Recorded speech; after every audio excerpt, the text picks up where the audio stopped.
clients and they are using real credentials, then it can take a little bit longer to realize that it's a DDoS attack or something like that.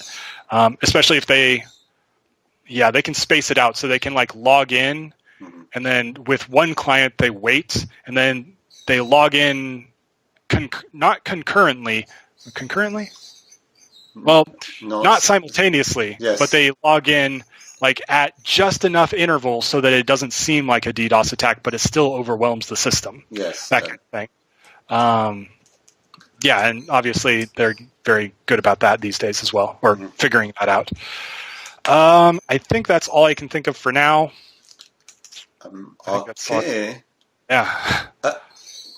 Can we move to question number 7? Yes. Thank you. Based on your game design experience, what are the security measures needed to develop a secure and online now multiplayer computer games that mitigate cybersecurity risk? And why are those security measures needed? So now from single player to multiplayer. Yep. This kind of goes back to what I was talking about earlier. With now that I was developing the new Kaiser, it's Kaiser Redux. It's you have synchronous and asynchronous multiplayer happening, and this is a little tricky because you need to create unique sessions for each game, and unique sessions are going to not use encryption that is very strong. They might not even use encryption at all, because it's often assumed that if you are logged in like with your profile when you first get into the game, you're confirmed at that point, and you're seen as a acceptable user from then on. So there's typically not a reason to encrypt certain types of information, especially if it's just related to the game, just like game movement or character movement or attacking and things like that. Because if you were to encrypt all that, especially in a very fast-paced action game like a first-person shooter, that would be cost a significant amount of resources on whatever device you're using. So you're not going to use AES to let the server know that you just shot a bullet at somebody.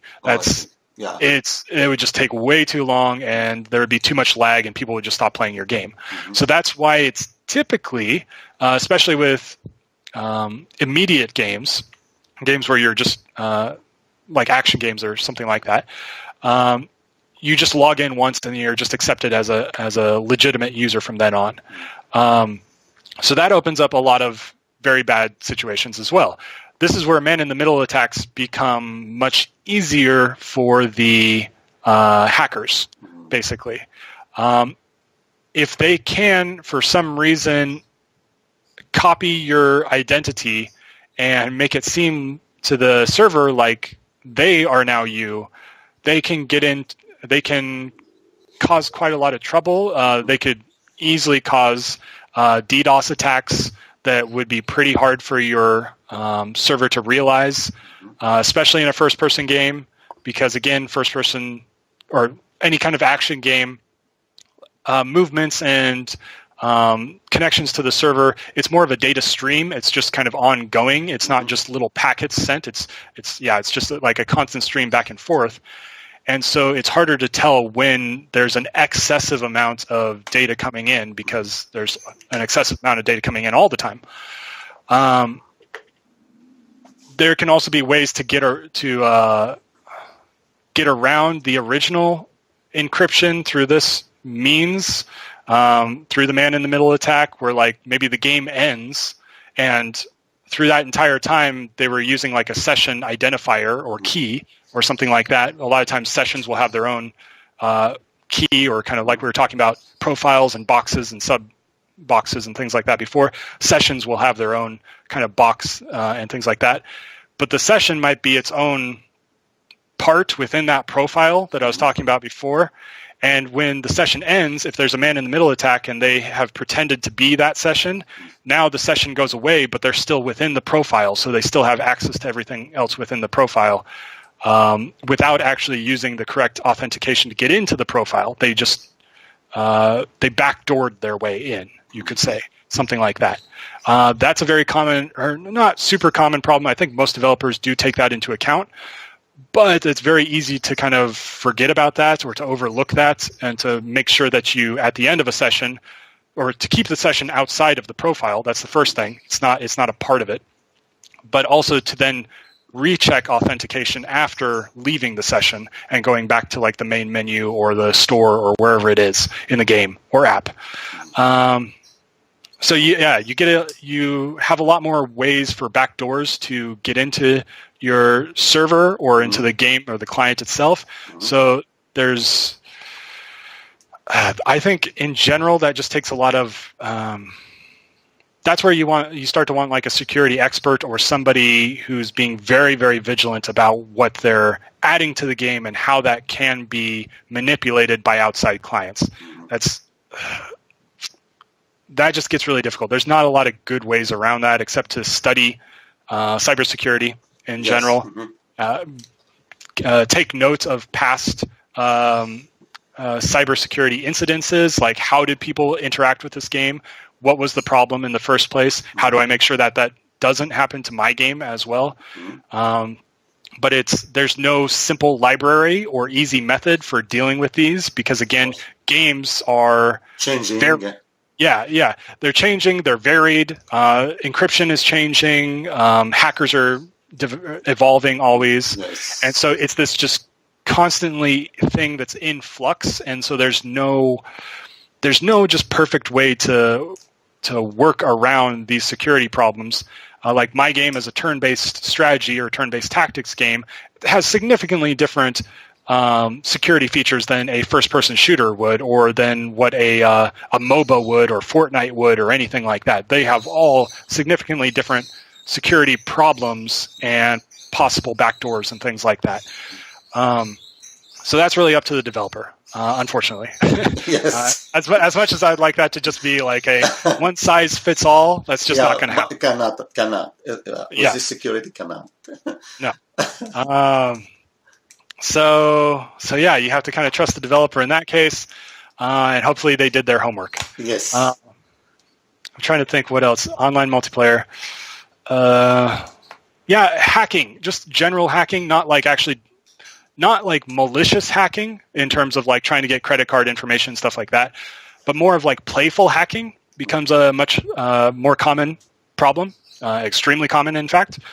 So like in MMOs, I would say maybe of hackers, let's say there's like 100 hackers. There might be like, I'll try to be liberal with this estimate. Like there are 10 malicious hackers. 10 that are actually like out there all the time trying to hack into the World of Warcraft server or something like that and get credit card information.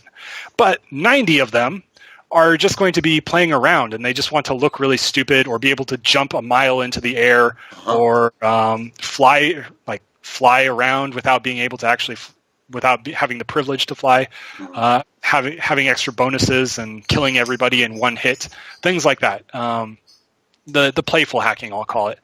That becomes very common, and that's a lot easier because, like I said, these are happening in the session kind of content or box, essentially. And the session box is not very well secured, and if you're not doing something like a DDoS attack or something that's extremely obvious, a lot of times it's hard for the server to realize that there's something wrong going on in the system.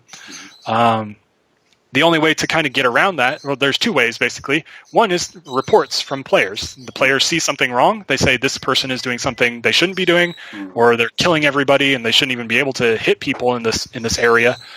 And they report that to the game masters, to the GMs. And then the GMs can kick them or give them a warning or something like that. The other one would be, and that's like the manual kind of way, and that's problematic because you have to have people that are watching your servers or playing, game masters, all the time and kind of policing. You need your own police force of real people. Oh, I see. The GMs are essentially police. Oh, I see.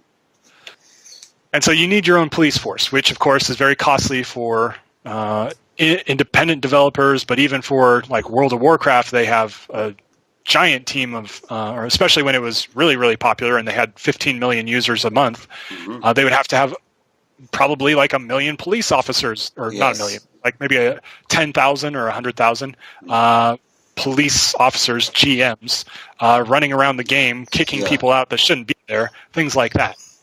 And that's extremely costly, obviously. Of course. The other way you can do it that's more costly from a programmer point of view, but also certainly in time as well, is to have the server do a lot more policing of its own, where there's a lot more checks that are sent to the server. Like, for example, in World of Warcraft, typically how, I'm going to guess this is how they do it, but just as an example, let's say they say like, my character is at location 2020, or 2020, and then he moves to location 2050, something like that. That's like something that the client would send to the server. It's saying my player is moving from this position to another position, and the server just sees that you're at a different position and it says, "Oh, okay, that's fine. I don't see anything wrong with that." But on the client side, he may have done that by like flying when he wasn't supposed to be flying. He was only supposed to be walking or something. But the server didn't check to see if he was flying or walking. It just checked he was. Yeah. I got what you mean, yes. And this is a very simple kind of hacking that lots of people do and things like that. But it takes more time for the server. If you want to check all these other variables, is the player flying when he should be walking? Is the player using some kind of equipment that he shouldn't be because he's much too low level for that equipment? Or is he hitting somebody he shouldn't be, or something like that? This all would have to be done on the server, which of course costs a lot more for the server maintenance. But of course for the programmers, but it's not really a big deal for programmers. This would be pretty easy to implement and check.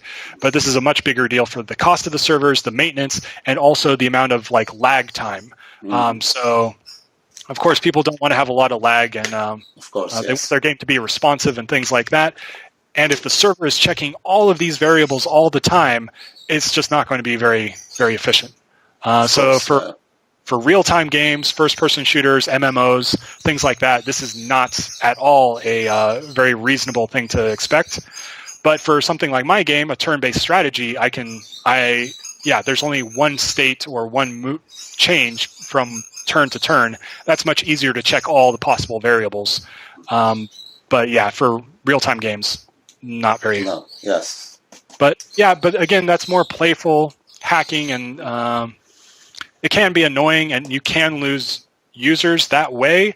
But I think a lot of users these days have become more accepting that this is a fact of life, and they're a little more educated about why this happens. It's the only, it's the best alternative to a bad situation, that kind of thing. Anyway, I think that's all for that. I think.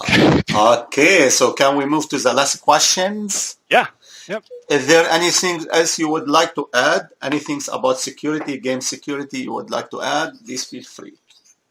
I just want to reiterate one more time that quantum computers will change the game, essentially, like everything, especially as they become prevalent.